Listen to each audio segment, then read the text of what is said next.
హల్లెలూయా. రెండు చేతులెత్తి దేవునికి స్తోత్రాలు చెల్లిద్దాం. హల్లెలూయా, హల్లెలూయా, హల్లెలూయా. కూడి వచ్చినటువంటి ప్రతి ఒక్కరికి ప్రభువైన యేసుక్రీస్తు నామములో వందనాలు చెల్లిస్తున్నాను. నాకు ఈ సమయాన్ని ఇచ్చినటువంటి దైవజనులకు, వారి కుటుంబానికి ప్రత్యేకమైన వందనాలు చెల్లిస్తున్నాను. అదేవిధంగా సహోదరులకు మీ అందరికి కూడా ప్రత్యేకమైన వందనాలు చెల్లిస్తున్నాను. వాక్య భాగంలోనికి వెళ్దాం. ద్వితీయోపదేశ కాండం 2వ అధ్యాయం 7వ వచనం. ద్వితీయోపదేశ కాండం 2వ అధ్యాయం 7వ వచనం అందరం కలిసి చదువుతాం. నీ చేతుల పనులన్నిటిలోనూ నీ దేవుడైన యెహోవా నిన్ను ఆశీర్వదించెను. ఈ గొప్ప అరణ్యంలో నీవు ఈ 40 సంవత్సరములు సంచరించిన సంగతి ఆయన ఎరుగును. నీ దేవుడైన యెహోవా నీకు తోడై ఉన్నాడు, నీకేమీ తక్కువ కాదు. ఆమేన్ చెప్దామా? ఆమేన్. ఈ వాక్యము నూతన సంవత్సరంలో దేవుడు మన సంఘానికి ఇచ్చినటువంటి వాగ్దానం. మీ అందరికి గుర్తుందా? నూతన సంవత్సరంలో దేవుడు మన సంఘానికి ఇచ్చినటువంటి వాగ్దానము ద్వితీయోపదేశ కాండము 2వ అధ్యాయము 7వ వచనం. మీరు కనుక చదివితే 7వ వచనంలో గొప్ప అరణ్యము, అండర్లైన్ చేసుకోండి, గొప్ప అరణ్యము. దాని తర్వాత 40 సంవత్సరముల ప్రయాణము. గొప్ప అరణ్యము, అది మామూలు అరణ్యం కాదు, గొప్ప అరణ్యము. ఎన్ని సంవత్సరాల ప్రయాణము? 40 సంవత్సరముల ప్రయాణము. ఈరోజు కొన్ని ప్రశ్నలకి మీకు సమాధానం చెప్పడానికి ప్రయత్నం చేస్తాను. ఇక్కడ మీరు గమనిస్తే దేవుడు తన ప్రజలైనటువంటి ఇశ్రాయేలీయులకు వాగ్దానం చేస్తున్నాడు. ఏమని వాగ్దానం చేస్తున్నాడంటే, మీరు ఈ 40 సంవత్సరాల ప్రయాణము నేను చూశాను, మీ చేతుల కష్టాన్ని, మీ చేతులలో పనులన్నిటినీ నేను ఆశీర్వదించాను, ఆశీర్వదిస్తాను.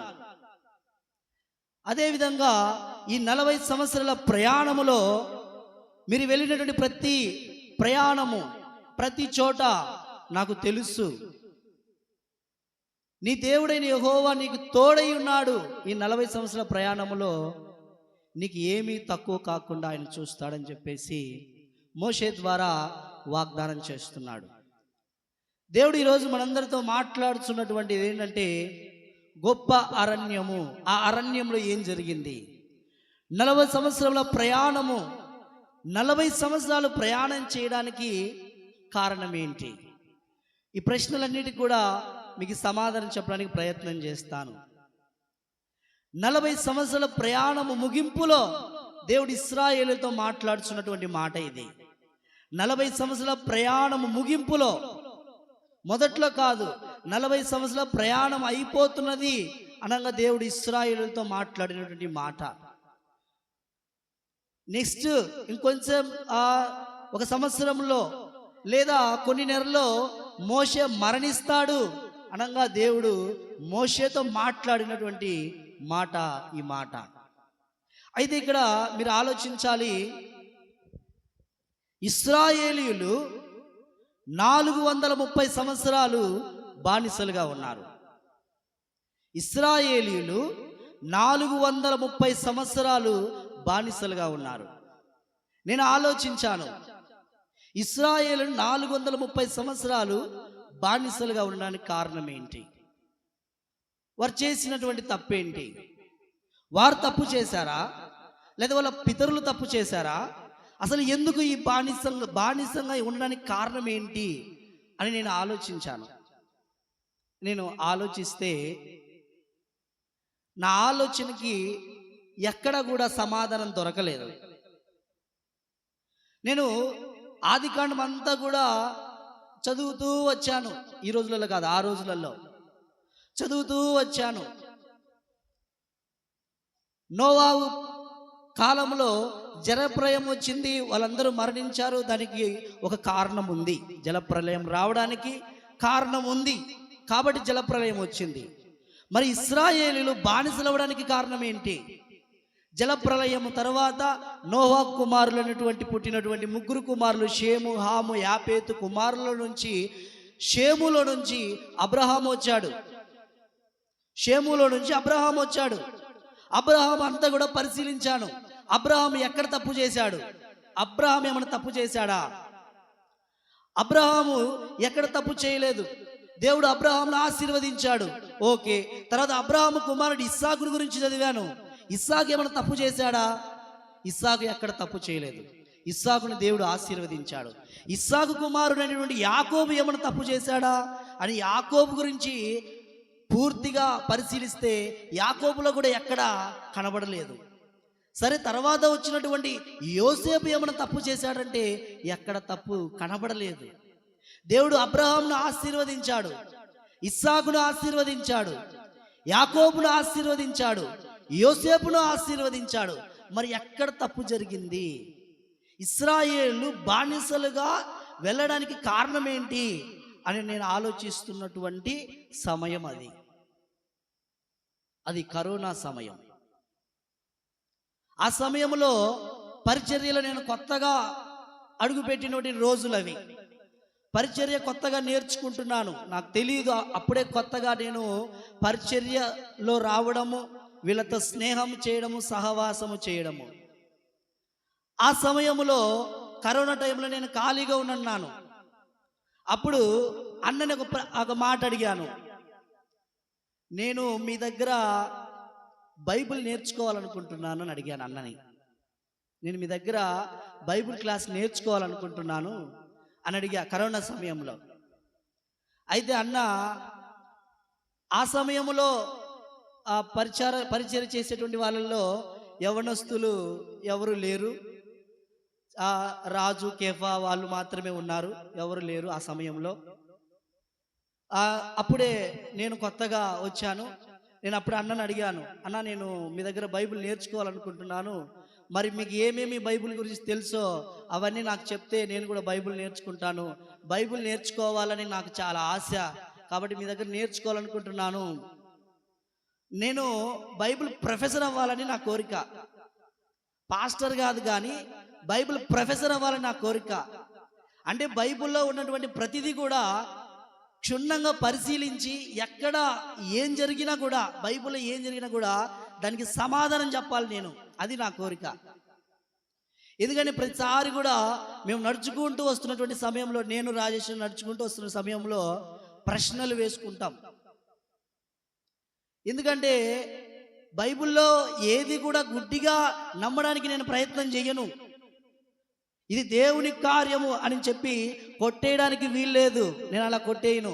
ఏదైనా అద్భుతం జరిగితే దేవునికి అసాధ్యమైనది ఏదైనా ఉందా ఆ మాట చెప్పి తప్పించుకోలేను నేను. బైబిల్లో ఏదైనా జరిగితే ఆ ఒక్క మాట చూపించి దేవునికి అసాధ్యమైనది ఏది లేదు అని చూపించి తప్పించుకోవడానికి ప్రయత్నం చేయను. ఆ అసాధ్యం ఎలా సుసాధ్యమైనది అని ప్రయత్నం చేయాలి. నేను ఆలోచించాను. మొదట్లో హానోకు పరమునకు చేరాడు, ఎలా చేరాడు అని ఆలోచించుకున్నా. హానోకు చనిపోకుండా, మీరందరూ ఆలోచించండి, బైబిల్ చదువుతున్నటువంటి వాళ్ళు ఆలోచించండి, వాటన్నిటికీ సమాధానం కనుక్కోవాలి మీరు. హానోకు మరణించకుండా ఎలా వెళ్ళాడు అసలుకి? బైబిల్ ఏం చెప్తుంది? మరణమును రుచి చూడకుండా నరుడు ఎవడు అని ప్రశ్న వేసినప్పుడు, మరి మరణాన్ని చూడకుండా హానోకు ఎలా వెళ్ళాడు? ఆ ప్రశ్నకు సమాధానం ఏంది? హానోకు ఎలా వెళ్ళాడు మరణించకుండా? ఎలా వెళ్ళాడు? ఇదేమో సినిమానా? ఏదైనా చేయడానికి, విజువల్ ఎఫెక్ట్స్ ఇవ్వడానికి కాదు కదా. శరీరాన్ని వదిలేశాడా? లేకపోతే దేవునితో వెళ్ళాడు. ఎలా వెళ్ళాడు? దేవుడు వచ్చి తీసుకుని వెళ్ళాడా? ఏలియా వెళ్ళాడు. ఎలా వెళ్ళాడు? సుడిగుండం వచ్చి అతను తీసుకొని వెళ్ళింది. ఆ గాల్లో వెళ్ళిపోయాడు. ఎక్కడికి వెళ్ళిపోయాడు గాల్లో? వీటన్నిటికీ సమాధానాలు కావాలి. ముగ్గురు స్నేహితులు అగ్నిగుండంలో దిగారు. కాలకుండా ఎలా బయటకు వచ్చారు వాళ్ళు? శరీరం కాలకుండా, వెంట్రుకలు కాలకుండా, డ్రెస్సు కాలకుండా, ఇవి ఏవి కాలకుండా వాళ్ళు బయటికి ఎలా వచ్చారు అసలుకి? ఏదనంటే దేవుని అద్భుత కార్యము, ఆయనకు అసాధ్యమైనది ఏది లేదు. ఆ మాట చెప్పడం కాదు, అస్సలు అది జరగడానికి కారణం ఏంటి? అసలు ఎలా జరిగింది? అంత పెద్ద 12 అడుగుల వెడల్పు కలిగినటువంటి ఎరికో గోడలు ఎలా కూలాయి? అసలు ఎలా కూలాయి? 12 అడుగుల వెడల్పు కలిగినట్టు 2 లారీలు పోవచ్చు దాని మీద. ఎరికో గోడల మీద 2 లారీలు పోవచ్చు, అంత వెడల్పోయినటువంటి గోడలు అవి. అవి ఎలా కూలాయి ఆ గోడలు అసలుకి? వీటన్నిటినీ మేము ప్రశ్నించుకుంటూ, వాటికి సమాధానం వెతుక్కుంటూ, ఎక్కడ కొన్ని ప్రశ్నలకు సమాధానం దొరకక తలలు బాదుకుంటూ, ఏంటి ఈ ఆశ్చర్యము, ఏంటి ఈ దైవుని శక్తి అని ఆలోచించుకుంటూ, వాటిని ప్రశ్నలు వేసుకుంటూ, వాటికి ఎక్కడైనా సమాధానం దొరికిద్దా అని ఎక్కడైనా ఆ పాయింట్ను పట్టుకుందామని చెప్పేసి ప్రతిరోజు ఆ విధంగా బైబిల్ని చదువుకుంటూ ముందుకెళ్తున్నటువంటి వారము. అయితే నేను అన్నతో మాట్లాడా, అన్న నేను మీ దగ్గర నేర్చుకోవాలనుకుంటానంటే, అన్న నేర్చుకున్నప్పుడు బైబిల్ క్లాస్కి వెళ్ళినప్పుడు ఒక బుక్ ఉండేది. ఆ బుక్ తీసుకొని వచ్చి నాకు ఒక వారం క్లాస్ చెప్పాడు. నన్ను ఇంటి దగ్గర నుంచి తీసుకొని వచ్చి ఇక వెనక రూమ్లో కూర్చొని, ఆ సమయంలో మీరెవ్వరు లేరు, నేను అన్న మాత్రమే ఉన్నాం. ఎందుకంటే అక్కడ వెనక అప్పుడు అక్కోళ్ళు ఉండడానికి ఇల్లు కాదు, రూము మాత్రమే. అప్పుడు అక్కడే ఉండేవాళ్ళు కాలనీలో. అప్పుడు మేమిద్దరమే వచ్చేవాళ్ళం, అన్న నేను మాత్రమే వచ్చేవాళ్ళం. నాకు ప్రతి రోజు క్లాస్ చెప్తూ ఉండేవాడు. అయ్యా, మొదటిగా ఇలా జరిగింది, తర్వాత అసలు బైబిల్ అంటే ఇది, దైవ శాస్త్రం అంటే ఇది, నిర్గమకాండం ఇది, ఇట్లా ప్రవక్తల గురించి, రాజుల గురించి, మొత్తము వాటన్నిటి గురించి నాకు కూర్చోబెట్టి వివరిస్తూ ఉండేవాడు. అట్లా ఒక్క వారం రోజులు అన్న దగ్గర క్లాస్ నేర్చుకున్నా. వారం రోజులు నాకు ట్రైనింగ్ ఇచ్చాడు. వారం రోజులు బైబిల్ వాటన్నింటికి చెప్పాను. నేను బైబిల్ని పూర్తి చేయాలి, ఎలా పూర్తి చేయాలి, ఎలా చదివితే నాకు అర్థమవుతుంది అని అడిగా. మొదటి నుంచి కరోనా టైంలో 3 సార్లు బైబిల్ని కంప్లీట్ చేశా. ఆ ఉన్న 3 నెలల్లో 3 సార్లు బైబిల్ కంప్లీట్గా. ఎందుకంటే నాకేం పని లేదు కదా, మీకేమైనా పనిందేమో కరోనా టైంలో? నాకైతే ఏం పని లేదు, తినడము, పడుకోండి, నిద్రపోవడం, 3 తప్ప ఏం లేవు. ఉదయం తింటాను, ఎమ్మడే బైబిల్ తీసుకొని మధ్యాహ్నం ఆకలి అయ్యేదాకా చదువుతా. ఆకలి వేస్తుండగానే మళ్ళీ మూసేసి మళ్ళీ అన్నం తింటా, మళ్ళీ స్టార్ట్ చేస్తా. సాయంత్రం 5 గంటల దాకా బైబిల్ చదువుతూనే ఉంటా. నాకు అర్థం కాకపోతే చదువుకుంటూనే పోతా. మళ్ళీ సాయంత్రము 7 గంటలకు మళ్ళీ ప్రారంభిస్తా. మళ్ళీ రాత్రి ఇంకా తినాలి, పడుకోవడం టైంకి మళ్ళీ ముగిస్తా. అట్లా చదువుకుంటూ వెళ్ళిపోయా. 3 సార్లు బైబిల్ చదివా. ఆ 3 సార్లు బైబిల్ చదువుతున్న క్రమంలో బైబిల్ని ఎలా చదవాలి అనే బుక్ రాసుకున్నా. దేవుని దయ వల్ల ఆ బుక్ తీసుకురాలేదు నేను, బైబిల్ మొత్తాన్ని రాశా. బైబిల్ని ఎలా చదవాలి, ఏ పారాగ్రాఫ్లో ఏముంటుంది, ఈ పారాగ్రాఫ్ దేని గురించి అని చెప్పేసి ఒక డైరీ తీసుకొని ఆ డైరీలో మొత్తం రాశా. ఆదికాండం అర్థం కావాలంటే ఎలా చదవాలి ఆ డైరీలో రాసుకున్నా. నిర్గమకాండం అర్థం కావాలంటే ఎలా చదువుకోవాలి ఆ డైరీలో రాసుకున్నా. ప్రకటన గ్రంథం వరకు రాసా మొత్తం కూడా. ఈరోజు కూడా నేను బైబిల్ చదవాలి అంటే, ఏదైనా ప్యాసేజ్ తీసుకోవాలి అంటే నేను రాసుకున్నటువంటి ఆ డైరీలో నుంచి తీస్తాను. పలానా చాప్టర్, పలానా అధ్యాయం, ఓకే దీని గురించి పలానా చోట ఉంటుంది అని చెప్పేసి ఆ విధంగా రాసుకున్నాను. అట్లా అన్న దగ్గర నేర్చుకున్న తర్వాత అన్నను వేసే ఈ ప్రశ్న, ఇదే ప్రశ్న, అన్న ఇశ్రాయేలీలు 430 సంవత్సరాలు బానిసలు ఎలా వెళ్ళారు? అబ్రహాము ఆశీర్వదించబడ్డాడు, ఇస్సాకు ఆశీర్వదించబడ్డాడు, యాకోబు ఆశీర్వదించబడ్డాడు, యోసేపు ఆశీర్వదించబడ్డారు కదా, మరి ఎలా జరిగిందని అంటే, నువ్వు బైబిల్ని బాగానే చదివావు, మంచి ప్రశ్న వేసావని అడిగి, సరే నీకు ఒక వచనం చూపిస్తాను, ఆ వచనం తీయన్నాడు. మీ అందరు తీస్తారా? ఆదికాండం 15వ అధ్యాయం. 430 సంవత్సరాలు బానిసలుగా ఉండడానికి కారణం, 430 సంవత్సరాలు ఇశ్రాయేలీయులు బానిసలుగా ఉండడానికి కారణం ఎక్కడ దొరుకుతుందంటే ఆదికాండం 15వ అధ్యాయము. ఆదికాండం 15వ అధ్యాయం 13, 14. ఆయన,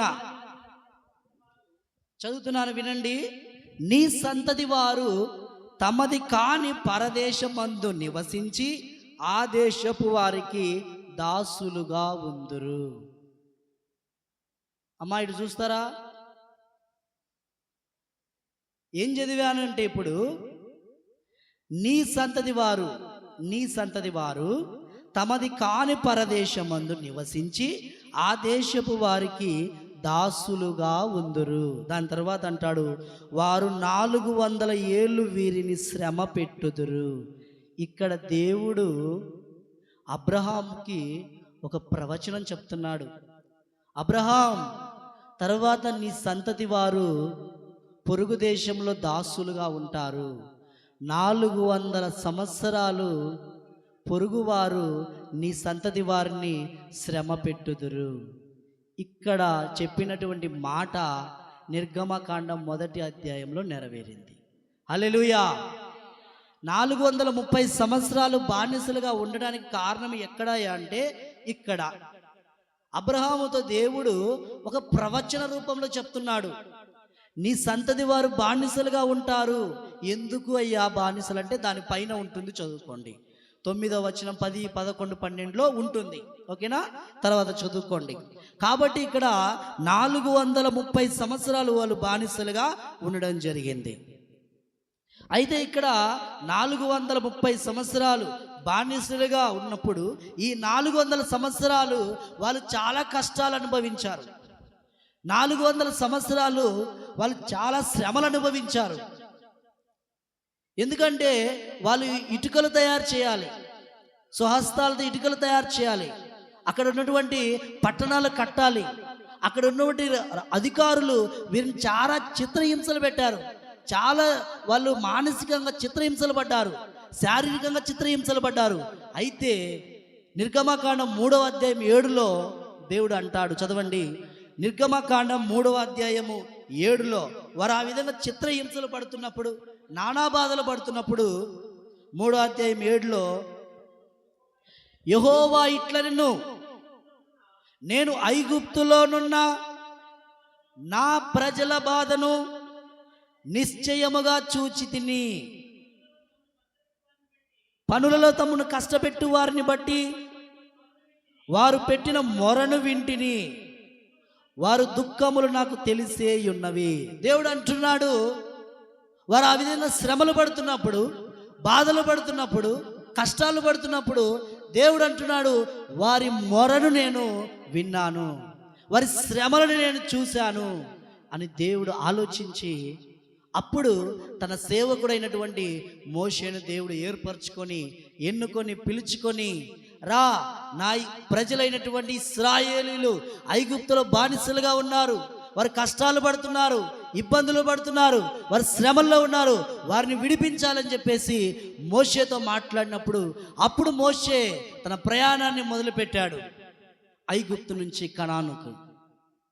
మీకు విషయం తెలుసా?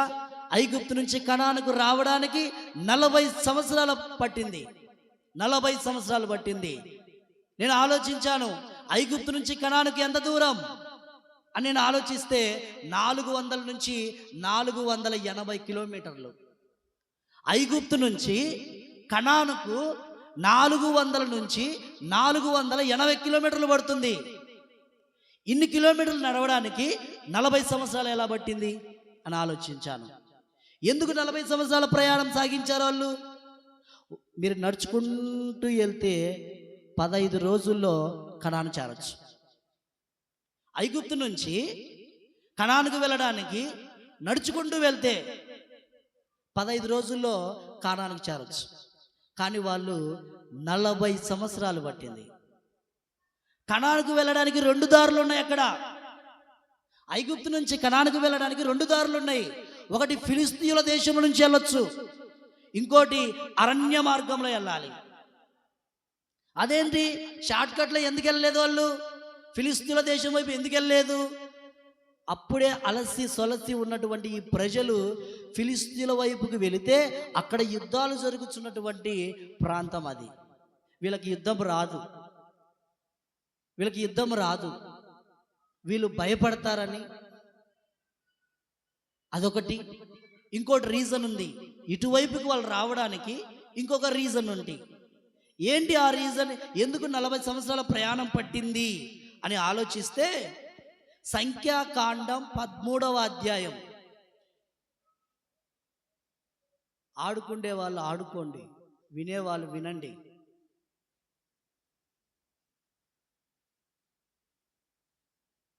మీ అందరూ లైవ్లో పడతారు, ఇబ్బంది ఏం లేదు. మీరు తర్వాత చూసుకోవచ్చు వీడియోలో మీరు ఏమేం చేస్తున్నారో. దేవునికి స్తోత్రం, హల్లెలూయా. సంఖ్యాకాండం 13వ అధ్యాయంలో అక్కడ ఒక సంఘటన జరుగుతుంది. ఏంటి ఆ సంఘటన అంటే, కనానుకు వెళ్ళడానికి వినండి, అడ చూసేది ఏం లేదు కానీ ఎడ చూడండి. కనానుకు వెళ్ళడానికి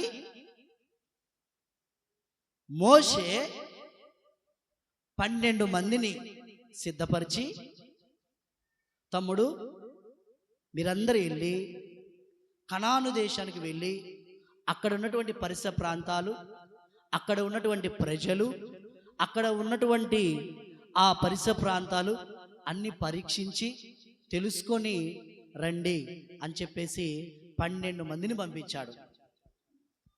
12 మందిని పంపిస్తే 12 మందిలో 2 పేర్లు తెలుసు నాకు, 10 మంది పేర్లు తెలియవు నాకు. 2 పేర్లు తెలుసు. ఆ 2 పేర్లు కాలేబు, యెహోషువ. మిగతా 10 మంది పేర్లు నాకు తెలియవు, ఎందుకంటే బైబిల్లో రాయలేదు కాబట్టి 12 మంది వెళ్ళినప్పుడు ఈ కాలేబు యెహోషువ వెళ్ళి చూశారు. చూసి కాలేబు యెహోషువ అంటారు మోషే దగ్గరికి వచ్చి, అన్నా అక్కడికి వెళ్ళి చూసాం, పాలు తేనెలు ప్రవహించే దేశం అన్నా, సూపర్ ఉందన్నా అక్కడ ఉన్నటువంటి దేశము, మనం ఉండడానికి మంచి ప్రదేశం అన్నా, అది చాలా ప్రశాంతంగా ఉంది, పంటలు బాగా పండేటువంటి ప్రాంతం అన్నా, అసలు ఇబ్బంది లేదన్నా అని వాళ్ళు వచ్చి చెప్పారు. వాళ్ళు వచ్చి చెప్తే కొంతసేపు తర్వాత మిగతా 10 మంది వచ్చారు. వాళ్ళు వచ్చి ఏమంటారు తెలుసా? చదవండి, రండి, సంఖ్యాకాండంలోకి రండి. సంఖ్యాకాండం 13వ అధ్యాయం. సంఖ్యాకాండం 13వ అధ్యాయం 30వ వచనం నుంచి చదువుతున్నాను, చూడండి. కాలేబు మోషే ఎదుట జనులను నిమ్మలపరిచి, మనము నిశ్చయముగా వెళ్ళుదుము, దాన్ని స్వాధీనపరచుకుందుము, దాన్ని జయించుటకు మనకు శక్తి చాలును అనెను. వాళ్ళిద్దరు చెప్పిన సంగతి అది. మీ తర్వాత అయితే అతనితో కూడా పోయిన ఆ మనుష్యులు, ఏ మనుషులు? ఆ 10 మంది మనుషులు అంటారు, ఆ జనులు మనకంటే బలవంతులు. ఏంటంట? ఆ జనులు మనకంటే బలవంతులు, మనము వారి మీదికి పోజాలము. మరియు వారు తాము సంచరించి చూసిన దేశమును గూర్చి ఇశ్రాయేలుల చెడ్డ సమాచారము చెప్పి, మేము సంచరించి చూసిన దేశము తన నివాసులను భక్షించు దేశము. అయ్యా, అక్కడ ఉన్నటువంటి వాళ్ళు నరమాంస భక్షకులయ్యా. మోషే గారు, అక్కడ ఉన్నటువంటి వారు నరమాంస భక్షకులు, వారు మనుషులు తినేవాళ్ళు. ఆ ప్రాంతం మనకు మంచిది కాదు. ఒక్కొక్కడు ఆజానుబాహుడు, వాడు నిలబడితే రేకులు కూడా తగులుతాయి, అంత ఆజానుబాహులు వాళ్ళు. మనం వెళ్ళడం మంచిది కాదు, ఆ ప్రాంతం మనకు మంచిది కాదు. ఈ విధంగా చెప్తున్నప్పుడు జనులందరూ విని 14వ అధ్యాయం 1లో అంటారు, ఆ సర్వ సమాజం ఎలుగెత్తి కేకలు వేసెను, ప్రజలు ఆ రాత్రి ఎలుగెత్తి ఏడ్చిరి, ఇశ్రాయేలందరూ మోషే అహరోన్ల పైన సనిగిరి, అయ్యో ఐగుప్తులో మేమేలా చావలేదు, ఈ అరణ్యమందు మేమేలా చావలేదు, ఈ దేశంలోనికి ఎలా తీసుకుని వచ్చెను, తిరిగి ఐగుప్తుకు వెళ్ళుటకు మాకు మేలు కాదా? కాలేబు మోషే మాట్లాడినప్పుడు వారందరూ మౌనంగా ఉన్నారు. 10 మంది వచ్చి నెగిటివ్గా మాట్లాడుతున్నారు. అక్కడ ఉన్నటువంటి ప్రాంతం గురించి వీళ్ళు ఏం చూశారు? కాలేబు మోషే చూసింది ఏంటి? 10 మంది చూసింది ఏంటి అంటే, వారు ఆధ్యాత్మిక నేత్రాలతో చూశారు. వీరు కనబడుతున్నటువంటి ఆ ఆజాను బాహువులను చూసి భయపడ్డారు. భయపడి ఆ విషయం చెప్తున్నారు. అయితే జనాలు ఈ విధంగా సనిగినప్పుడు, గొణిగినప్పుడు దేవుడు అదే 14 అధ్యాయం 34లో అంటాడు, మీరు ఆ దేశమును సంచరించి చూసిన 40 దినముల లెక్క ప్రకారం దినమునకు 1 సంవత్సరం చొప్పున 40 సంవత్సరాలు మీ దోషిక్షను భరించి నేను మిమ్మల్ని రోసివేసినట్టు తెలుసుకొందురు. ఇది అసలు రహస్యం. ఎందుకయ్యా 40 సంవత్సరాలు పట్టిందంటే, ఇశ్రాయేలు యొక్క సనుగుడు గొనుగుడు ప్రకారంగా మీరు 40 రోజులు దాన్ని చూశారు కదా, 40 రోజులు ప్రయాణం చేశారు కదా, దినమునకు 1 సంవత్సరం చొప్పున 40 సంవత్సరాలు మీరు ఈ అరణ్యంలో ప్రయాణం చేయాల్సిందే అని దేవుడు చెప్పాడు. అది దానికి కారణం. 40 సంవత్సరాలు ఎందుకు ప్రయాణం చేయాల్సి వచ్చింది? 15 రోజుల్లో పోవాల్సింది అన్ని రోజులు ఎందుకు వాళ్ళు ఆ విధంగా చేయాల్సి వచ్చిందంటే, వారి యొక్క అవిధేయత, వారి యొక్క అవిశ్వాసం వల్ల వారి ప్రయాణము లేటుగా సాగింది. త్వరగా వెళ్ళాల్సినటువంటి వారు 40 సంవత్సరాలకి ఆ విధంగా తీసుకుని వచ్చారు. ఈ గొప్ప అరణ్యం గురించి మీకు తెలియాలి అంటే, అక్కడ వెళ్ళినటువంటి ప్రజలు దాదాపు 20 లక్షల మంది. ఐగుప్తు నుంచి బయటకు వచ్చినటువంటి వారు దాదాపు 20 లక్షల మంది ప్రజలు. పిల్లలు, పెద్దలు, ముసలి వాళ్ళు, సన్నపిల్లలు అందరినీ వాళ్ళు ఎడ్ల బండ్లు వేసుకొని, గాడిదల మీద వేసుకొని నడుచుకుంటూ వాళ్ళు అలా ఆ విధంగా ప్రయాణం సాగించారు. మీకు తెలుసా, వారు ప్రయాణించినటువంటి ప్రాంతము ఎడారి ప్రాంతము. అరణ్యము అనగా ఎడారి. అరణ్యం అంటే నల్లమల ఫారెస్ట్ కాదు, చెట్లు కొండలు ఉండేది కాదు. వాళ్ళు వెళ్ళినటువంటి ప్రాంతము ఎడారి. అంటే ఎడారి అంటే చెట్లు లేవు, నీళ్లు లేదు, ఆహారం లేదు. మొత్తము వెలుచుండగానే ఇసుక తుఫాను, అంతా కూడా ఇసుక, అక్కడ రాళ్ల కొండలు. ఆ ఎడారి ప్రాంతంలో సన్నపిల్లలను వేసుకొని వాళ్ళు ప్రయాణం సాగిస్తున్నారు. ఎడారి ప్రాంతంలో మీరు ఆలోచించండి. ఈరోజు ఎంతమంది బాగా కనబడుతున్నారు మన సంఘంలో? ఎండాకాలం బాగా కనిపిస్తుంది. ఈరోజు మన సంఘంలో ఎండాకాలం బాగా కనిపిస్తుంది ఎఫెక్ట్. ఎందుకని? ఎండాకాలం వల్లే మన సంఘముగా నిండలేదు ఈరోజు. అదే అడ్డం, అంతకుమించేం లేదు. ఏందమ్మా రాలేదంటే, ఎండ కదన్నా. మరి ఎండ అయితే రాలేం కదా. మరి ఇశ్రాయేలీయులు 40 సంవత్సరాలు అదే ఎండలో ప్రయాణం చేశారు. మీకు తెలుసా, వాళ్ళు ప్రయాణం చేసింది కూడా మార్చి ఏప్రిల్ మాసంలో. వాళ్ళు ప్రయాణం చేసింది ఎండాకాలమే. మార్చి ఏప్రిల్ మాసంలో ప్రయాణం చేశారు. అబీబు నెల, దాన్నే నీసాను మాసం అంటారు. అమాసంలో వాళ్ళు ప్రయాణం మొదలు పెట్టారు. ఎండాకాలంలో వాళ్ళు కూడా బయలుదేరింది. ఆ మండుటి ఎండలో వాళ్ళు ప్రయాణం చేశారు. ఈరోజు ఎండను అడ్డం పెట్టుకొని దేవుని సన్నిధికి రాలేదు. మనము అన్నీ ఉన్నాయి కాబట్టి, రాత్రి అన్న చెప్పినట్టు అన్నీ ఉన్నాయి కాబట్టి, అంతే కదా. కడుపు నిండినోడికి ఏం తెలియదు, ఆకలితో ఉన్నోడికి తెలుసు.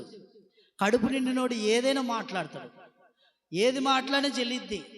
కానీ ఆకలితో ఉన్నవాడు, వాడికి తెలుసు. అసలు ఆకలితో కడుపు కోత ఉన్నోడికి తెలుస్తుంది. కడుపు నిండినోడికి ఏం తెలుస్తుంది? మీకు అన్ని సౌకర్యాలు ఉన్నాయి కాబట్టి, మీకు కాదు, మీకు అన్ని సౌకర్యాలు ఉన్నాయి కాబట్టి దేవుని విలువ తెలియట్లేదు.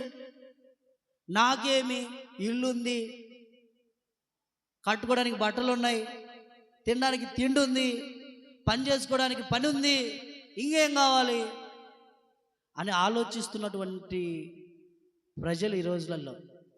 అన్నీ ఉన్నాయి కదా, ఏందమ్మా దేవుని సన్నిధికి ఎందుకు వెళ్తున్నామంటే, ఏదైనా బాగలేకపోతే వెళ్ళి ఆయన దగ్గర ప్రార్థన చేయించుకుంటే బాగా అయిపోతుంది, తర్వాత మానేస్తే ఏ ఇబ్బంది ఉండదు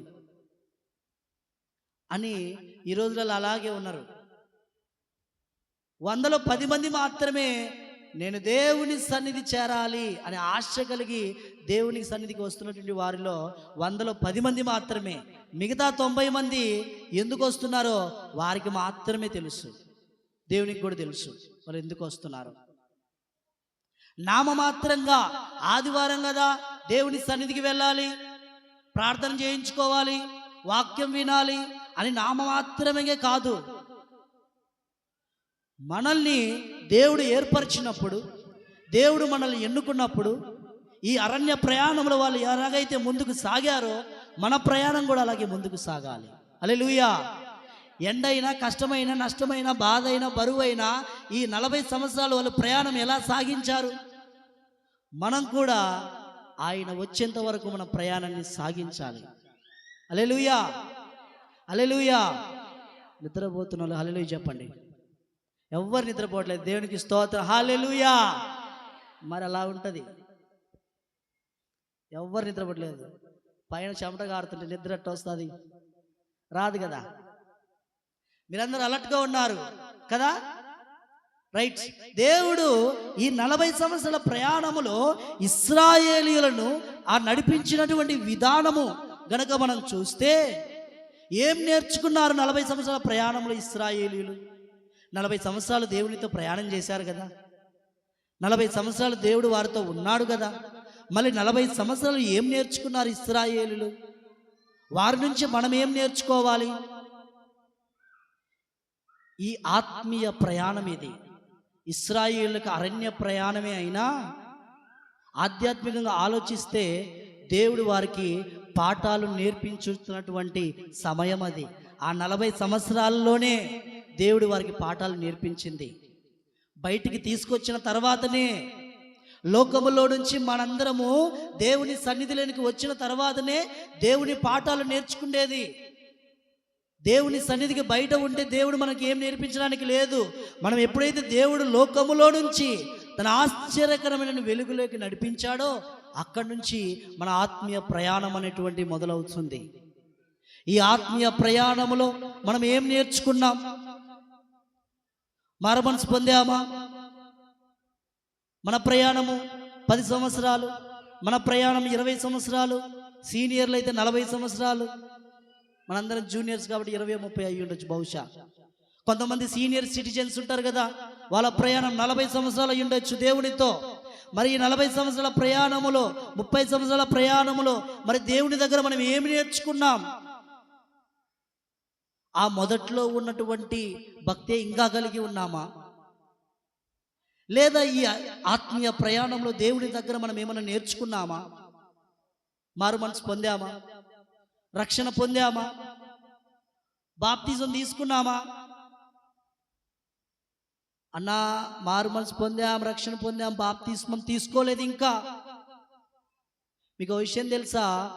బాప్తిస్మం తీసుకోకుండా పరలోకం వెళ్ళరు అన్న విషయం మీ అందరికీ నిక్కచ్చిగా తెలుసు.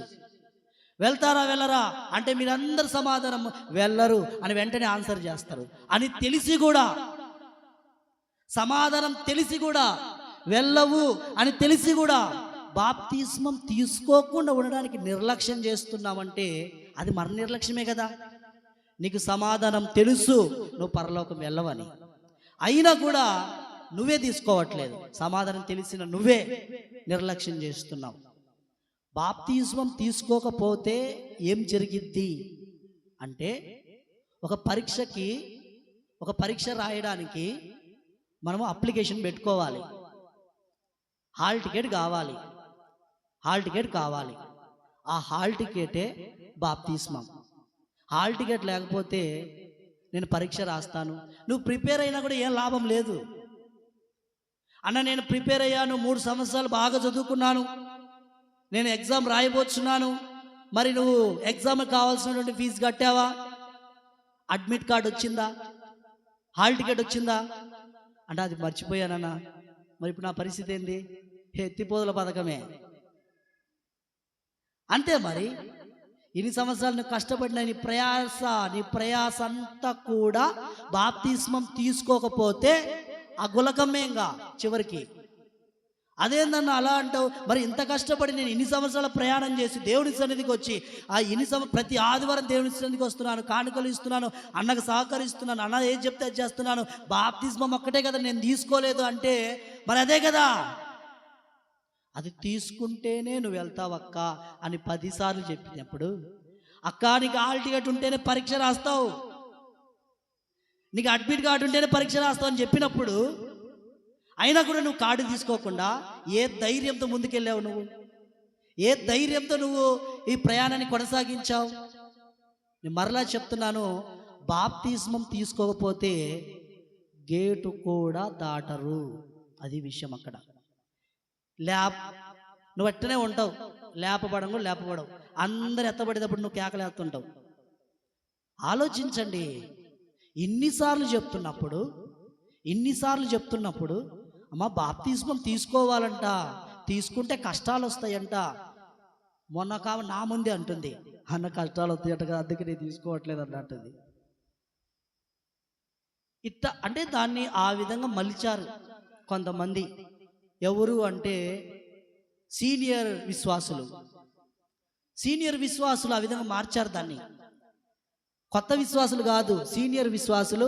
నీకేం తెలుసురా, బాప్తిజం తీసుకున్న మొదట్లో మేము ఎన్ని కష్టాలు పడ్డాము, మేము ఎన్నో అనుభవించాము, నువ్వు అనుభవించమాకురా, కొన్ని రోజులు ఉండు, దేవుడు వచ్చిన తర్వాత తీసుకుందువు కానీ అప్పుడు ఎత్తబడతావులే అని ఈ విధంగా వాళ్ళని మాయ మాటలు చెప్పి బాప్తిస్మం తీసుకోకుండా వాళ్ళని ఆపడానికి కొంతమంది సీనియర్ విశ్వాసులు ప్రయత్నాలు చేస్తున్నారు.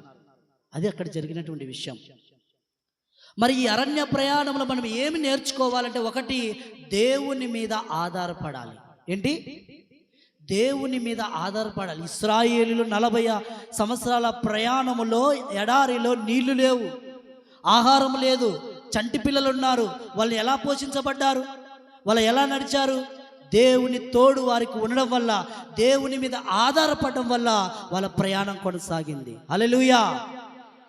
వాళ్ళకి ఎవరు లేరండి, దేవుడు తప్ప వాళ్ళకి ఎవరు లేరు. ఆ 40 సంవత్సరాల ప్రయాణంలో ఏదైనా దిక్కు ఉంది అంటే, ఏదైనా తోడు ఉంది అంటే అది దేవుడు మాత్రమే వాళ్ళ తోడు, వాళ్ళ దిక్కు. మరి ఎవరూ లేరు. ఎందుకంటే ఉన్నటువంటి దైవ సేవకుల మీద సనుగుతున్నారు, గొనుగుతున్నారు, అవసరమైతే కొట్టడానికి కూడా ముందుకొచ్చారు. దేవుడు యొక్క ఉగ్రతను చూసి ఆగారు తప్ప, లేకపోతే మామూలుగా ఉండేది కాదు. అట్లాంటి ప్రజలు వాళ్ళు. ఎందుకంటే వాళ్ళ యొక్క ప్రయత్నాలు, వాళ్ళు సనిగినప్పుడల్లా, గొనిగినప్పుడల్లా, దైవ సేవకులు లేచినప్పుడల్లా దేవుడు వారికి దేవుని యొక్క రూపం ఏంటో చూపించాడు. అందుకే వాళ్ళు ఆగారు. దేవుడు వాళ్ళని అంచుకుంటూ దేవుడిని నడిపించుకుంటూ, వాళ్ళు ఎన్ని చేసినా, దేవుడు ఏం చేశాడు, ఎన్ని చేసినా కూడా దేవుడు వారిని అణుచుకుంటూ, శ్రమలు అనుభవిస్తూ, ముందుకు తీసుకెళ్తూ దేవుడు వాళ్ళని తీసుకుంటూ వెళ్ళిపోయాడు. ఈ 40 సంవత్సరాల ప్రయాణంలో దేవుని మీద వాళ్ళు ఆధారపడ్డారు. మనము కూడా మన ఆత్మీయ ప్రయాణంలో మనము దేవుని మీద ఆధారపడాలి. 2, దేవునికి కృతజ్ఞత కలిగి ఉండాలి. మన ఈ ప్రయాణంలో దేవుడు మన కుటుంబాన్ని పోషించాడు, ఆరోగ్యం ఇచ్చాడు, ఎండ దెబ్బ తగలకుండా, వడ దెబ్బ తగలకుండా దేవుడు మనల్ని కాపాడుకుంటూ సజీవులు లేక నిలబెట్టుకుంటూ వస్తున్నటువంటి దేవునికి మనం కృతజ్ఞత కలిగి జీవించాలి. హల్లెలూయా. 1, దేవుని మీద ఆధారపడాలి. 2, దేవునికి కృతజ్ఞులమై ఈరోజుకి సజీవులుగా ఉన్నామంటే దేవుని అపారమైనటువంటి కృప మన మీద ఉంది కాబట్టి ఎండ దెబ్బ, వండ దెబ్బ తగలకుండా కాపాడుకుంటూ వస్తున్నాడు దేవుడు. మీ శక్తి కాదు, మీ బలము కాదు, మీ ఆరోగ్యము కాదు. ఎందుకంటే ఒక్క వడదెబ్బ తగిలితే ఎంత, నేను వారం పడుకున్న మంచంలో, ఒక్క రోజుకే వారం పడుకున్నా, లేయలేక, నడవలేక. ఎందుకని? నాకు జ్వరం వచ్చింది, ఎండ దెబ్బ తగిలి వారం పడుకున్నాను, లేయలేకపోతున్నాను, సెలైన్ పెట్టించుకున్నాను. మటన్ తినకపోతే నేను లేయలేను మంచం మీద నుంచి. ఎందుకంటే ఇస్సాకు లాంటి నేను సాగులో కూడా తిని చావాలనే కోరిక కలిగినట్టుని నేను. ఎందుకంటే మయ్యాట పెంచిండు. మీకు విషయం తెలుసా, నా 33 ఏళ్ళ ఈ సర్వీసులో 33 ఏళ్ళ నా ప్రయాణములో ఏ ఆదివారం కూడా వెజ్ తిన్న రోజు లేదు నేను. హల్లెలూయా. ఏ ఆదివారం కూడా పచ్చడి తిన్నది లేదు, పప్పు తిన్నది లేదు, ఏం లేదు. ఆ రోజు కూర తినాల్సిందే. 33 సంవత్సరాల ప్రతి ఆదివారం నేను మాంసం తిన్నా, ఈ రోజుకి కూడా. ఎందుకని మయ్య అట పెంచిండు. ఆదివారం కూర లేకపోతే మయ్య లేడు, తేలేడు అట్టనమాట. అట్లా ప్రతి ఆదివారం అంతే సంగతి మాది. దాని రీతి వల్ల నాకు ఎప్పుడైనా జబ్బు చేసినప్పుడు, నేనే నీరసపడ్డప్పుడు, నేను మనసాన ఉన్నప్పుడు నేను వెంటనే కోరుకునేది, కూర తెచ్చి పెడితే శక్తి వస్తుందమ్మా, దయచేసి నన్ను బతికించండి అని ఇంట్లో వాళ్ళని కోరుకుంటా. హడావిడిగా వాడు వెళ్ళి కూర తీసుకొచ్చి వండి, తినయ్యా ఇస్సాకులాగా తిని లేచి మమ్మల్ని ఆశీర్వదించయ్యా అని వాళ్ళు హడావిడిగా కూర తీసుకొని వస్తారు. నేను తిని అమ్మయ్య దేవునికి స్తోత్రం, శక్తి వచ్చింది. ఇప్పుడు ఇది నాకు నీరసం వచ్చినప్పుడల్లా మటన్ తినకపోతే పని చేయదు, నోరు పని చేయదు, చేతులు పని చేయవు, కాళ్ళు పని చేయవు, నాకు మొత్తం ఉనుకుడు వచ్చేస్తుంది. ఇంకా వెంటనే ఇంకా మా నాన్న అలర్ట్ అయిపోతాడు, తొందరగా తీసుకురండి, వాడేంది వాడిని అట్టుంచిన మీరు తొందరగా కూర తీసుకురాపండి అని చెప్పేసి వెంటనే మా నాన్న పంపించాడు. మా అమ్మ ప్రేమ మహాంగా ఎక్కువ. మా అమ్మ 3 పూటలు పెడుతుంది, తినరా నువ్వు తినకపోతే ఉండలేవు అని చెప్పేసి. మా అమ్మ దాచిపెట్టుకున్నటువంటి ఒట్టి ముక్కలు కూడా బయటికి తీస్తుంది నా కోసం. ఈ కొంచెం నేను ఉంచుకున్నా నాన్న, ఇదిగో నువ్వు ఇంకా బాగాలేవు కదా, నీకు తీసుకోరా, నువ్వు వండుకొని నువ్వు తిను అని చెప్పేసి మా అమ్మ తీస్తుంది. అంతగాడికి తీసుకొస్తా నేను. మా అమ్మ దాచిపెట్టి కూడా బయటికి తీస్తా. అట్ట చేసేవారు అనమాట. అట్లా నాకు అనారోగ్యం వచ్చినప్పుడు నేను ఉండలేను. మామూలుగా అయితే మటన్ తింటేనే బతకగలను, లేకపోతే కథం పెట్టుకోవడమే. అటువంటిది నా పరిస్థితి. అట్లా ఈ ఇశ్రాయేళ్ళు అంటే ప్రతి విషయంలో కూడా దేవునికి మనం ఏం చేయాలంటే కృతజ్ఞత కలిగి జీవించాలి. దేవునికి కృతజ్ఞత కలిగి జీవించాలి. మనం వెళ్తున్నటువంటి ప్రతి పనిలోనూ సంఘానికి సహకరించాలి. సంఘానికి కొంతమంది అనుకుంటారు, ఎందుకంటే నేను కూడా అనుకున్నానే కాబట్టి, మనము పాస్టర్కి ఇవ్వట్లేదమ్మా డబ్బులు. డైరెక్ట్గా చెప్తున్నా, మనము పాస్టర్కి ఇవ్వట్లేదు డబ్బులు, సంఘము అభివృద్ధి కొరకు డబ్బులు ఇస్తున్నాం, సేవా అభివృద్ధి కొరకు సహకరిస్తున్నాం. సేవా అభివృద్ధి కొరకు ఈ పరిచర్య, ఈ యొక్క ప్రార్థన, ఇంకా ఎక్కడెక్కడైతే సువార్త అందని గ్రామాలు, పట్టణాలు, అడవులు, లోయలు, ఎడారులు ఉన్నాయో ఆ ప్రాంతాలకు మనం వెళ్ళలేము, దైవ సేవకులు వెళ్తున్నారు, దైవజనులకు మనం సహకరిద్దాం అన్న ఉద్దేశంతో దేవుని సంఘానికి మనం సహకరిస్తున్నాం. అదే ఆలోచించుకోండి. మీరు మనసులో ఏదో పెట్టుకొని ఏందమ్మా ఆయనకి ఇచ్చేది, ఆయనకి ఇవ్వట్లేదు, దేవుని మందిరానికి ఇస్తున్నారు అనేది గుర్తుపెట్టుకుంటే మీ చేతిలో నుంచి ధారాళముగా ఇవ్వడానికి దేవుడు మనసు ఇస్తాడు. హల్లెలూయా. ఎందుకంటే మనసులో ఒకటి పెట్టుకొని బయటికి ఒకటి చేయడం అనేటువంటిది కరెక్ట్ కాదు. మనం దేవుని మందిరానికి సహకరిస్తున్నాం. మనందరం కూడా ఈ మందిరానికి సహకరించాలి. ఎందుకని సహకరించాలి? ఈ మందిరంలో నీవు కూడా ఒక ఫ్యామిలీ మెంబర్వి కదా. కుటుంబంలో అందరు కలిసి పనిచేస్తేనే కదా బోధినేది. మరి మనందరం కలిసి పనిచేస్తేనే కదా ఈ మందిరం అనేటువంటిది అభివృద్ధి చెందేది, ఇంకా అనేక బ్రాంచ్లు లేపబడేది. హల్లెలూయా, హల్లెలూయా.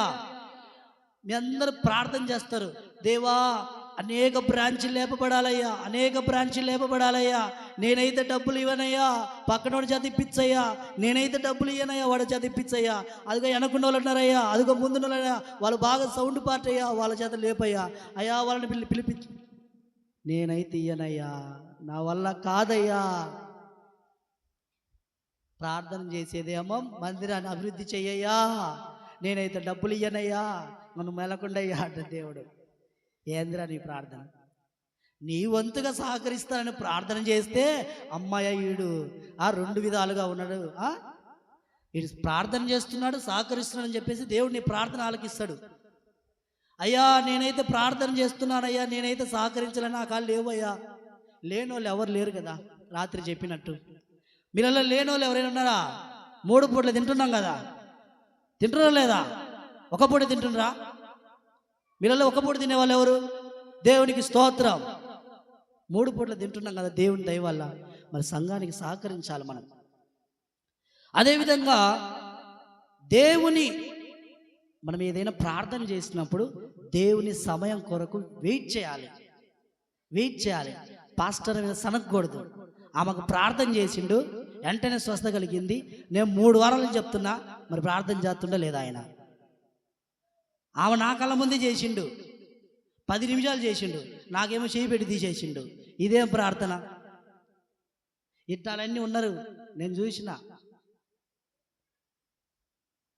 మమ్మని నువ్వెందుకు ఆ మందిరం మానేసినావు అన్న నేను.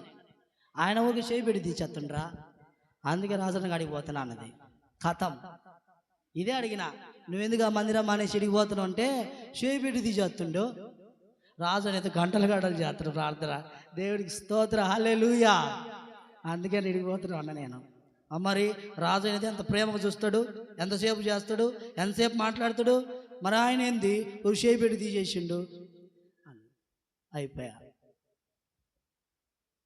నన్ను అడిగారు, ఏందన్నా నువ్వు బడాయిగా కళ్ళద్దాలు పెట్టుకు అంటే నేనన్నా, నేను ఏబీసీలు నేర్చుకున్న కాడ మా పాస్టర్ కూడా బాగా బడాయిగా ఉంటాడు రా అని చెప్పిన. తెలీదు మీకు? అన్న కూడా అప్పుడప్పుడు చెప్తలే, తెలీదా? ఉన్నవాటే అన్న చెప్తుంటాడు కదా. అందుకని నాకు కూడా అదే వచ్చింది. ఏం లేకపోయినా కూడా బిందాస్గా హుందాగా రెడీ కావాలా, ఉన్నా లేకపోయినా. ఏలైనా కూడా అదే చెప్తుంటాడు. అరే ఏడేళ్ళని అడిగినప్పుడు అంటే ఊరికా ఏంటంటే బడాయి, ఏలైనా బడాయి అంటాడు. బడాయికి పోతూ అందుకని ఏం లేకపోయినా కూడా బాగా సూటు పోటేసుకొని మనం బడాయి బజార్లోకి వెళ్ళినప్పుడు మనల్ని గౌరవిస్తాడు అని అన్న చెప్తూ ఉంటాడు. అందుకని నాకు కూడా ఏబీసీలు ఆడే కదా నేర్చుకుంది. అందుకని నాకు కూడా అలవాటు, అడిగి వెళ్ళేటప్పుడు బడాయికి వెళ్ళాలి అని.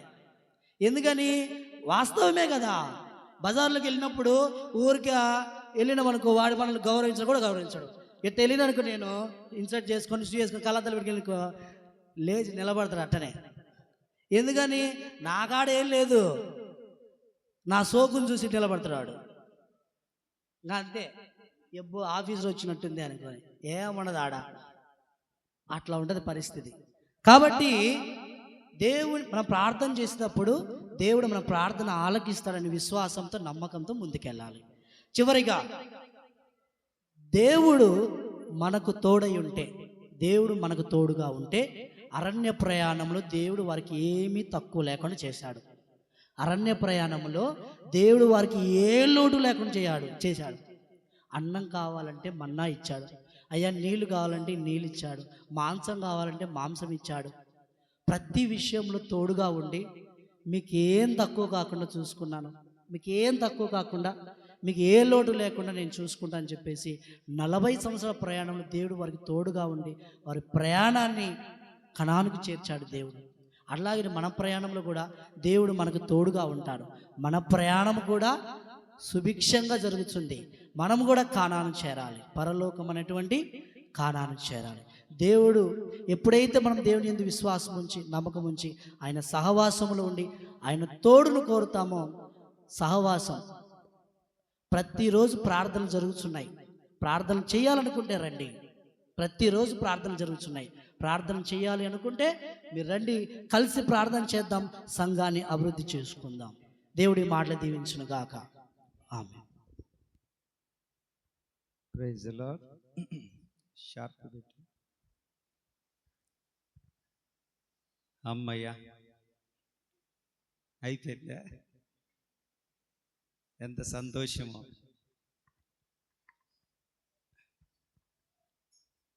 మంచిది. మరొక ప్రసంగం ఉంది, అది అరగంటే ఎక్కువ ఉండదు. యోహాను రాసిన మొదటి పత్రిక 5వ అధ్యాయము 7వ వచనము 1:30 దాకా చెప్పి ముగించేస్తాను. 12:20 చదవండి. సాక్ష్యమిచ్చువారు ముగ్గురు అనగా ఆత్మయు నీళ్లును రక్తమును ఏకీభవించి ఉన్నారు. చాలు. హల్లెలూయా. ఇక నా వైపు చూడండి. బైబిల్ మూసేయండి, ఇంకేం లేదు. కాశమ్మ తల్లే మూసేయి, ఇంక అయిపోయింది. వాక్యం అయిపోయింది. ఇంకా బైబిల్ మూసేయండి. నా వైపు చూడండి. ఏంది ఈ వారం ఎవరు మజ్జిగ ప్యాకెట్ తేలే? ఎవరికి ప్రేరేపణ రాలేదా? సరే, ఒక 2 మాటలు చెప్పి ముగిస్తాను. ఏం లేదు, ఆ వాక్యముతో ఏకీభవిస్తూ సాక్ష్యమిచ్చువారు ముగ్గురు పరలోకం వెళ్ళాలంటే ఒక ముగ్గురు సాక్ష్యం ఇవ్వాలి. మీ గురించి ముగ్గురు సాక్ష్యం ఇవ్వాలి. ఎంతమంది? ముగ్గురు ఇవ్వాలి. వాళ్ళు ఇవ్వకుండా మనం ఎన్ని ప్రయత్నాలు చేసినా అది వ్యర్థమైపోద్ది. సాక్ష్యం ఇచ్చువారు ముగ్గురు: 1 రక్తము, 2 నీళ్లు, 3వది ఆత్మ. రక్తము అనగా మన పాపములను ఒప్పుకొని విడిచిపెట్టి యేసయ్య రక్తము చేత కడగబడి పాత జీవితాన్ని ప్రక్కన పెట్టేసి క్రొత్త జీవితాన్ని ప్రారంభించడం మారు మనసు అంటారు. యేసయ్య రక్తము చేత కడగబడి మారు మనసు అంటే పాత మనసు, పాత జీవితం, పాత మాటలు, పాత ఆలోచనలు, పాత తలంపులు, పాత వ్యవహారాలన్నీ ఇక అవి చనిపోవాలి. ఆ క్రియలు క్రొత్త మనసు, క్రొత్త జీవితం, క్రొత్త మాటలు, క్రొత్త పద్ధతులు, క్రొత్తగా ఆలోచించడం, క్రొత్తగా నడవడం నేర్చుకోవాలి. అది యేసయ్య రక్తంలో కడగబడిన వాళ్ళకు మాత్రమే సాధ్యమవుతుంది. 2వది బాప్తిస్మం. బాప్తిస్మాల్లో రకాలున్నాయి. జెండా కింద బాప్తిస్మం, చెప్పండి. చిలకరింపు బాప్తిస్మం, ముంచుడు బాప్తిస్మం. బాప్తిస్మాల్లో రకాలున్నాయి. మనం ఏ బాప్తిస్మం తీసుకోవాలి అని అంటే నీటిలో ముంచుట, చెప్పండి. ఆ బాప్తిస్మం తీసుకుంటేనే చెల్లుతుంది. 3వది పరిశుద్ధాత్మ. మేడగదిలోనికి దిగి వచ్చినటువంటి పరిశుద్ధాత్మ.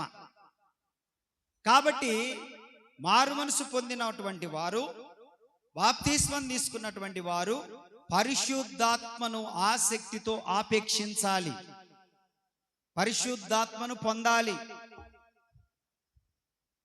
పరిశుద్ధాత్మను లోపలికి స్వీకరించాలి. ఎవడైనను క్రీస్తు ఆత్మ లేని వాడైతే వాడు ఆయన వాడు కాదు అని రోమీయులకు రాసిన పత్రిక 8వ అధ్యాయంలో మాట్లాడతాడు. కాబట్టి మారు మనసు, బాప్తిస్మము, పరిశుద్ధాత్మ అనేది చాలా ప్రాముఖ్యమైనది. మీకు అందుకే ఆరాధన చేసేటప్పుడు లెయ్యండి లేదా మోకరించండి, కళ్ళు మూయండి, ఆరాధన చేయండి అని అంటే గుడ్ల గూబలు చూసినట్టు చూస్తారు కొంతమంది. వాళ్ళు బాప్తిస్మం పొందుకున్న వాళ్ళే, మారు మనసు ఉండదు వాళ్ళకి. ఎందుకనంటే దైవజనుడు చెప్పింది వినరు. వాళ్ళు లోబడరు. వాళ్ళు కళ్ళు తెరుచుకొని చూస్తూ ఉంటారు లేదా సెల్లు చూస్తూ ఉంటారు. వాళ్ళకు మారు మనసు లేదు. బాప్తిస్మం తీసుకున్నంత మాత్రాన పరిశుద్ధులు మేము అయిపోం. మనము మారు మనసు చాలా ప్రాముఖ్యమైంది మనకి. ఏంటిది? మారు మనసు ముఖ్యము. మారు మనసు లేకుండా నువ్వు బాప్తిస్మం తీసుకున్నా అది ఉపయోగం లేనిది. అది నేను బాప్తిస్మం తీసుకున్నా కదా అని నువ్వు బల్లలో పాలు పొందితే ఇంకా ఇబ్బంది నీకు. కాబట్టి పరిశుద్ధాత్మను పొందడానికి ఆశతో ఉండండి.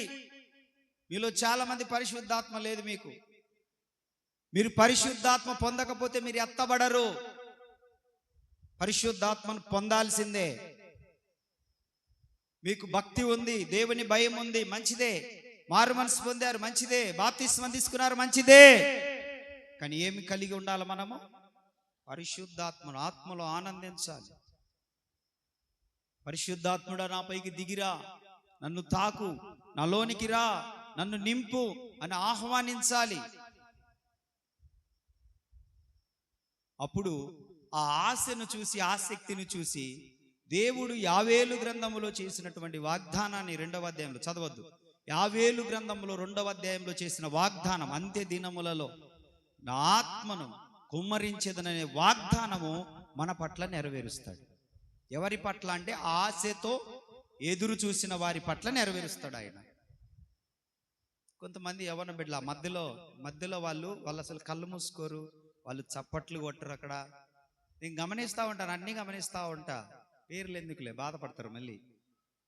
మీరు అనుకుంటారు నేను ఇక్కడ ఉన్నా కదా, నేను కళ్ళు మూసుకొని ఆరాధన చేస్తున్నానని. నేను మధ్యలో తెరుస్తూ ఉంటా, ఒక్కోసారి అక్కడికి వస్తుంటా, చివరికి వస్తా. ఎవరు ఆరాధన చేస్తుండ్రు, ఎవరు పాటలు పాడుతుండ్రు, ఎవరు ఉజ్జీవంతో ఉన్నారు, ఎవరు ఏడుస్తున్నారు, ఎవరు ప్రభు పాదాలు పెట్టుకున్నారు, మోకరించి ఎవరు కన్నీరు గారుస్తున్నారు, అన్ని గమనిస్తుంటా. నేను వచ్చి గమనిస్తూ ఉంటా. ఎందుకు ఆ టైంలో వస్తానంటే కరెక్ట్గా ఆ టైంలోనే పరిశుద్ధాత్ముడు పని చేసే టైం అది. మనకు పని చేసే టైం అది. రోగాలను బాగు చేసే టైము, హృదయాలను మార్చే టైము, పాపాలను ఒప్పింపజేసే టైము, స్వస్థత టైము, ఆదరణ టైము. అది టైం, మనము దర్శించే టైం అది. ఊరికే టైంపాస్ కదా ఆరాధన చేసేది. అది కరెక్ట్గా మన ప్రార్థన దేవుని సన్నిధికి చేరి అక్కడి నుంచి మనకు సమాధానం వచ్చే టైం అది. ఏం ఆలోచిస్తుంటారో ఏమో, కొంతమంది నిర్లక్ష్యంగా కూర్చుంటారు, కూర్చొని మెలకుండా ఉంటారు. కనీసం లేచి నిలబడడం అన్నాడు కదా, సరే మోకాళ్ళంలో లేకపోతే లేచి నిలబడ్డమో ఏదో ఒకటి చేత గౌరవించరు దేవుని సన్నిధి. నన్ను కాదులే, నా గురించి ఇది లేని, దేవుని సన్నిధిని గౌరవించడం. అది నీకు దేవుని సన్నిధినే గౌరవించడం చేత కాకపోతే నీకు పరిశుద్ధాత్ముడు ఎలా వస్తాడు? రేపు సాక్ష్యం చెప్పాల్సింది 3 నీ గురించి. నువ్వు సరాసరి పరలోకపు గేటు దగ్గరికి వెళ్తే అక్కడ ఒక దూత ఉంటాడు. గేటు దగ్గర ఒక దూత నిలబడి ఉంటాడు. ఆ దూత ఈ వచ్చిన మనిషిని చూపించి ఆ రక్తమును, నీరును, ఆత్మను, 3 ఉంటారు అక్కడ. ఆ 3 అడుగుతాడు, ఇదిగో మారు మనసు పొందాడా అని రక్తాన్ని అడుగుతాడు. ఈ వ్యక్తి పరలోకంలోనికి వస్తున్నాడు, మారు మనసు పొందాడా, నీ రక్తంలో కడగబడ్డాడా? అయ్యా కడగబడ్డాడయ్యా, మారు మనసు పొందాడయ్యా, మంచి వ్యక్తేనయ్యా, పాత జీవితం ఏం లేదయ్యా, ఇది వరకు లాంటి అల్లరి చిల్లరి చేష్టాలు ఏం లేవయ్యా, ఇది వరకు లాంటి మాటలు, ఇది వరకు లాంటి గొడవలు, ఇది వరకు లాంటి జీవిత విధానం లేదయ్యా, మంచిగా ఉన్నాడయ్యా. ఓకే. 2వది నీళ్లు, ఇదిగో బాప్తిస్మం పొందాడా వ్యక్తి? ఈ వ్యక్తి పొందాడు. నీటి బాప్తిస్మమే, ముంచుడు బాప్తిస్మమే పొందాడు. ఓకే, బాప్తిస్మం పొందాడు. 3వది పరిశుద్ధాత్మ, ఆత్మ. ఇదిగో ఆ వ్యక్తి నీ చేత నింపబడ్డాడా, నువ్వు ఉన్నావు అతనిలో అని అడిగితే, నేను వెళ్దామనుకున్న ప్రతిసారి పక్కన వాళ్ళని చూసి నవ్వుకుంటా ఉంటుంటది. ఆరాధన చేసే ప్రతిసారి పక్కన వాళ్ళని చూసి నవ్వుకుంటా ఉంటుంటది. ఆరాధన అనగానే బుడక్కిన బయటికి పోతుంది. ఆరాధన అనగానే కరెక్ట్ ముడుచుకొని ఏలబడిపోయి ఉంటుంది. అందుకు నేను పోదామనుకొని కూడా పోలే, ఇట్లాంటి దరిద్రులకు ఏం పోతావులేని అని చెప్పేసి సాక్ష్యం ఇచ్చాడు అనుకో, ఈడ్చుకొని వస్తారటనే. అంతే జరిగేది రేపు. దేవుని సన్నిధిని గౌరవించాలి మనం. ఆమేన్. నీ వంతుగా నువ్వు మోకాళ్ళ మీద ఉండాలి, మోకరించలేకపోతే లేచన్న నిలబడాలి. నిలబడలేవా? మోకరించలేము, మోకాళ్ళ నొప్పులు ఉంటాయి, నడుము నొప్పులు ఉంటాయి, మోకరించాలి. నిలబడలేమా? హలో, యవ్వన బిడ్డలు కూడా నాకే సిగ్గనిపించింది చెప్పి వాళ్ళకి. కొంతమంది ముందున్న వాళ్ళు కూడా ఉన్నారులే, సిగ్గనిపించింది నా ముఖానికి, నాకే సిగ్గనిపించింది వీళ్ళకి చెప్పడం అనవసరమని. లేచి నిలబడరు వీళ్ళు. ముసలోళ్ళు పెద్ద పెద్దోళ్ళు తల్లులు నా మాటిని లేచి నిలబడతారు. వాళ్ళు మోకరించమంటే మోకరిస్తారు. వీళ్ళట్ట మోకరించే బాపతి కాదు, అట్ట నిలబడే బాపతి కాదు. ఇది ఎందుకు ఈ మాటలు చెప్తున్నానంటే, మీరు దేవుని సన్నిధిని గౌరవించకపోతే దేవుడు మిమ్మల్ని గౌరవించే ప్రసక్తే లేదు. దాంట్లో ఎటువంటి మార్పు లేదు. నువ్వు దేవుని సన్నిధిని గౌరవించకపోతే దేవుడు నిన్ను గౌరవించే ప్రసక్తి లేదండి. మొన్ననే అద్దంకిలో నేను బాప్తిస్మం గురించి మాట్లాడా. ముగ్గురు లేచి, అయ్యగారు మేము బాప్తిస్మం తీసుకుంటామని, నిన్న శుక్రవారం వాళ్ళు బాప్తిస్మం తీసుకున్నారు. వాళ్ళు నాకు ఫోన్ చేశాడు, పాస్టర్ గారు. హల్లెలూయా. అది ఎంత విలువైనదో చెప్పా. ఏడ్చారు, కన్నీరు గార్చారు. అంతమందిలో ఒక 300 మంది పైన ఉన్నారు. పగలు ప్రార్థన 300 మంది పైన కూర్చొని ఉన్నారు. బాప్తిస్మం గురించినటువంటి దాని యొక్క విలువ వివరణ వాక్యంలో నుంచి చెప్పేసరికి కన్నీటితో ఇద్దరు యవ్వన బిడ్డలు లేచారు, అసలు సిగ్గుపడకుండా. అది లేచారు. ఒక అక్కగారు లేచారు. లేచి, అయ్యగారు మేము తీసుకుంటామండి అని చెప్పారు. పాస్టర్ గారికి అప్పగించాను. మరుసటి రోజు మధ్యాహ్నమే వాళ్ళకు బాప్తిస్మాలు ఇచ్చాడు ఆయన. దేవునికి స్తోత్ర. రేపు పరలోకం అనే గేటు దగ్గరికి వెళ్ళినప్పుడు వీళ్ళు సాక్ష్యం చెప్పాలి. రక్తం సాక్ష్యం చెప్పాలి. నీలో కడగబడ్డారా? ఎస్. నీళ్లు సాక్ష్యం చెప్పాలి. బాప్తిస్మం పొందారా? ఆత్మ సాక్ష్యం చెప్పాలి. పరిశుద్ధాత్మను పొందారా? లోబడేవారేనా? విధేయత చూపేవారేనా? బల్లారాధనకు ఉండేవారేనా? పరిగెత్తేవారా? రేపు సాక్ష్యం ఇచ్చే వాళ్ళు ఉన్నారండి. వాక్యం అంత తేలికైంది కాదు. ఎందుకు మొత్తుకొని నాకు ఆరోగ్యం బాగాలేదు. వాస్తవానికి నేను బాగాలేనప్పుడు ఇట్లా టక్ చేసి తిరుగుతుంటా. నేను నా స్టైలే వేరు. నాకు ఆరోగ్యం బాగాలేదు. 2 రోజుల నుంచి భయంకరమైన నీరసం. అన్నం తినక, టయానికి తినక, సమయానికి నిద్రపోక, 1 గంట నిద్రపోలే. ఒక రోజంతా పగలు రాత్రి కలిసి కనీసం 1 గంట నిద్రపోలే నేను. రాత్రి 12 దాటింది ప్రార్థన అయిపోయేసరికి, మీటింగ్ అయిపోయేసరికి. ఆ టైంలో వాళ్ళు నన్ను చర్చి కాడికి తీసుకొచ్చి కూర్చోబెట్టి అన్నం పెట్టకుండా వ్యవహారం పెట్టిండ్రు నాతోటి. ఏమంటావు వాళ్ళని? వాళ్ళకుండే కష్టాలు వాళ్ళవి, వాళ్ళకుండే బాధలు వాళ్ళవి, కాదనలేము. వచ్చి కూర్చున్నా. 12:30 పావుదకు 1 అయింది. ఆ టైంలో సంగటి ముద్ద తెచ్చి పెడితే ఆడబద్దది. తినలేకపోయినా, పగులు తినలేకపోయినా, రాత్రి తినలేకపోయినా, నీళ్లు నీరసం వచ్చింది, నిద్ర వస్తుంది. పగలు మీటింగ్కి వెళ్ళా. వేరే ఊరు వెళ్ళా. నా నుంచి అద్దంకి అయిపోయింది. వేరే ఊరు వెళ్ళా. వాళ్ళు పాపం పాటలు పాడడం, నేను నిద్రపోవడం. స్టేజ్ మీద కూర్చొని వాళ్ళు పాటలు పాడడం, నేను నిద్రపోవడం. లాస్ట్ ఆయన గట్టిగా హల్లెలూయా అన్నప్పుడు మెలకు వచ్చింది. ఏందో జరుగుతుంది అయ్యడాన్ని చూసి, ఓహో ఇప్పుడు నేను వాక్యం చెప్పాలి కదా అని చెప్పేసి కచ్చీపు తీసుకొని కళ్ళు తుడుచుకొని వెంటనే ఊరికట్ట బయటికట్ట పోయి వచ్చినట్టు నడుచుకుంటూ పోయి వచ్చి ఇక వాక్యం తీసుకున్నా. అయిపోయింది. వాక్యం అయిపోయింది. పాపం నాకు సంగటి చేయమంటే చేశారు, చేపలు తెమ్మంటే తెచ్చారు, 4 గుడ్లు తేమంటే తెచ్చారు, అన్ని చేశారు. పాపం తోటకూర పప్పు అన్ని చేశారు. అయ్యగారు తినన్నాడు. 2:30 పావుదొక్క 3 గంటలకు ఏం తింటావు? ఇంతే. చూడండి నా చేతి ఎంత. ఇంత తినేసరికి కడుపు సహకరించలే. దాన్ని పక్కన పెట్టి బేషన్ తీసుకొని చేయి కడుక్కొని, అయ్యగారు నేను రూమ్కి వెళ్తా అంటే, పాపం ఏసీ ఒక గది ఉంటే ఏసీ గది ఇచ్చారు. ఆ చర్చి కూడా ఏసీ చర్చి, మొత్తం ఏసీ చర్చి. ఆ గది కూడా ఏసీ చర్చి. వాళ్ళ బిలీవర్స్ దగ్గర వెళ్ళి పడుకోవడం. నేను 4:30 దాకా మెలుకో లేకుండా, అలసట, నిద్ర అంత అలసిపోయి బీపీ డౌన్ అయితే ఉదయాన్నే పోయి డాక్టర్ కాడికి పోయి బీపీ చెక్ చేయించుకుంటే, బీపీ డౌన్ అయిపోయిందయా, మర్యాదగా తిను, రెస్ట్ తీసుకో, నువ్వు ఊర్లంబటి ఎండకు వానకు తిరిగి ఏందిది అని చెప్పి ఆయన చెప్పేంత వరకు విని, పెద్దోడు కదా బాధపడతాడని డాక్టర్లకు ఎదురు మాట్లాడకూడదు. సరే అని చెప్పి సరే అని చెప్పి అన్ని ఊకొట్టి ఇంటికి వచ్చి ఒక మజ్జిగ దాగి అన్నం తిని వచ్చి కూర్చున్నా. కళ్ళు తిరుగుతున్నాయి నాకు. తెల్లవారుజాము నుంచి పండుకుంటే ఈయన పండుకుంటే చర్చి అంతా తిరుగుతుంది. చర్చి తిరగడం ఏందని చెప్పి లేచి కూర్చున్నా. నేను తిరుగుతున్నా. మళ్ళా లోపలికి పోయినా. లోపలికి పోతే రూమ్ అంతా తిరుగుతుంది. వాయమ్మ ఇదేందో వ్యవహారం తేడాగుంది. మరలా ఈ వారం అంతున్నాయి కూటాలు నాకు. ప్రైజ్లా. ఎందుకు ఈ మాటలు చెప్తున్నారంటే చాలా నీరసంగా ఉంది, అనారోగ్యంగా ఉన్నాను నేను. ఏదో దేవుని కృపను బట్టి బ్రతుకుతా ఉన్నాను. మొండికి నాలో ఉన్నటువంటి నొప్పి ఇదంతా ఈ ఆపరేషన్ చేసిన కాడ మొత్తం మంట, నొప్పి, వేడి చేసి ఆరాటం, కూర్చోలేను, వంగిపోయిన మనిషిని. అసలు ఇట్లా నిలవలేను, ఇట్లా ఇట్లా అయిపోయిన మనిషిని. తిండి లేక, నిద్ర లేక, అరిసి అరిసి అరిసి పేగులని ఒంగురా అంటున్నాయి. అని ఎన్నున్నా బడాయి తగ్గకూడదు కదా అని, నీటిగా ఉండాలి కదా అని టగ్ చేసి ఇట్లా కనపడతా ఉన్నాం అంతే. ఎంత నలిగిపోయినా కరిగిపోయినా సంఘం కోసమే కదా దైవజనుడు.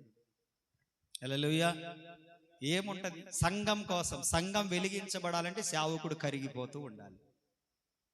సంఘం వెలిగించబడాలంటే సేవకుడు కరిగిపోతూ ఉండాలి. ఎందుకు ఈ హెచ్చరిక మాటలు? ఎందుకు మీకు ఉపదేశం? ఎందుకు ఖండిస్తున్నాను? ఎందుకు బుద్ధి చెప్తున్నాను? దేవుని సన్నిధిని ప్రేమించండి, దేవుడు మిమ్మల్ని ప్రేమిస్తాడు. రేపు సాక్ష్యం చెప్పే వాళ్ళు ఉన్నారు. రక్తం సాక్ష్యం చెప్పాలి, బాప్తిస్మం సాక్ష్యం చెప్పాలి, ఆత్మ సాక్ష్యం చెప్పాలి మీ గురించి. అప్పుడు నేను కాదు సాక్ష్యం చెప్పేది. నేనంటే ఏదో అయా మా వల్ల మా బిడ్డలైనా అది దాన్ని రికమెండేషన్ చేయొచ్చు. ఆడ రికమెండేషన్లు ఏం పనికిరావు, డైరెక్ట్ అటాకే అది.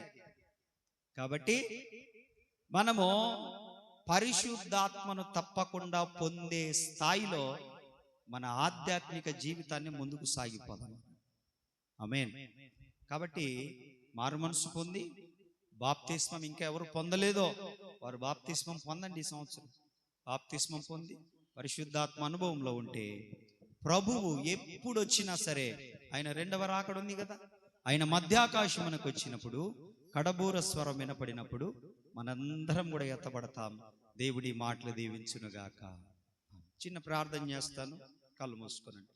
ప్రేమ కలిగిన తండ్రి, మంచి దేవుడు, చాలిన దేవుడు, ఈ ఉన్నతమైన ఉపదేశం